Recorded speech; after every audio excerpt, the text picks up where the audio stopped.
Bonjour à toutes, bonjour à tous, bienvenue sur cette chaîne YouTube. Aujourd'hui on se retrouve avec le cahier de physique pour revoir ce cours-là, l'eau que nous buvons est-elle pure? Donc c'est un cours dans le cadre du programme de 5e, un cours de chimie. Donc on va essayer de revoir en long, en large et en travers. On va essayer de voir toutes les définitions et les concepts à saisir. Avant de commencer la vidéo, je vous conseille d'être dans un endroit calme, sans distraction, pour être concentré au maximum et tirer euh, le plus d'informations possible de ce cours. Donc on va commencer par répondre à une question qu'on a l'habitude de rencontrer.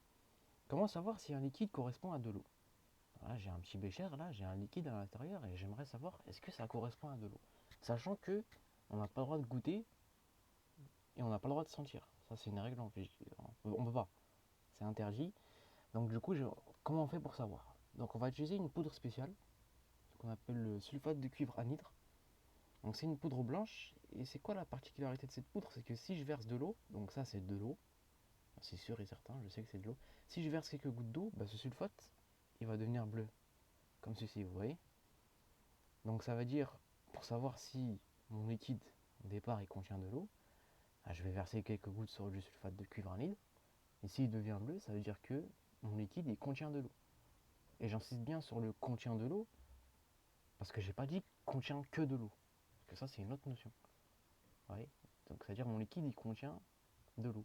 Parce que si je prends du soda, je fais l'expérience avec du soda, donc là on a mis du sulfate du cuivre anhydre. Là on a versé quelques gouttes d'eau avant, donc on voit bien que c'est bleu. Si vous voulez, c'est une sorte d'expérience témoin. Là je verse quelques gouttes de coca chéri. Donc ah, c'est avant, je verse, et après qu'est-ce qui se passe? Bon, on voit un peu le marron du coca qui a réagi, mais on voit surtout que c'est bleu quand même. Donc ça veut dire que mon soda, il contient de l'eau. Mais pour autant qu'on sache, le Coca-Cola, il ne contient pas que de l'eau. Même si on ne connaît pas la recette, on se doute bien qu'il n'y a pas que de l'eau. Déjà, l'eau, c'est transparent. Voilà, donc là, ils ont mis du colorant, c'est sûr. Et voilà, on sait que ça contient de l'eau, grâce au sulfate de cuivre anhydre. On le sait. C'est une réaction chimique caractéristique. Donc on utilise ça pour tester la présence d'eau. Donc à retenir, le sulfate de cuivre anhydre, donc dès que je veux savoir si un liquide contient de l'eau, hop, sulfate de cuivre anhydre. Si ça devient bleu, ça contient de l'eau. Si c'est pas bleu, il n'y a pas d'eau du tout. J'ai envie de dire, voilà. Donc passons à la question suivante.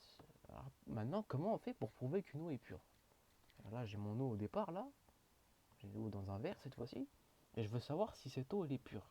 Qu'est-ce que ça veut dire une eau pure? Ça veut dire que l'eau que j'ai là, c'est 100% d'eau. C'est-à-dire j'ai pas de sel, j'ai pas de sel minéraux, j'ai rien d'autre.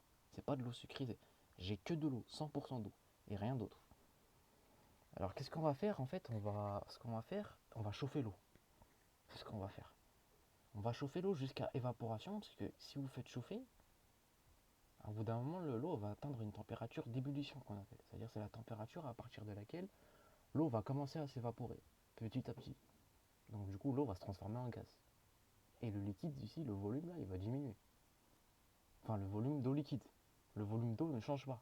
C'est juste le volume d'eau liquide qui change, et il est compensé par l'eau qui s'est évaporée. Et du coup, on fait évaporer, le volume liquide il va diminuer, et au bout d'un moment, toute l'eau sera évaporée, et au fond, on regarde, est-ce qu'il y a un dépôt? S'il y a un dépôt, ça veut dire que l'eau qui était là au départ, sous forme liquide, bah, elle contenait ce dépôt-là, mais on ne le voyait pas à l'œil nu.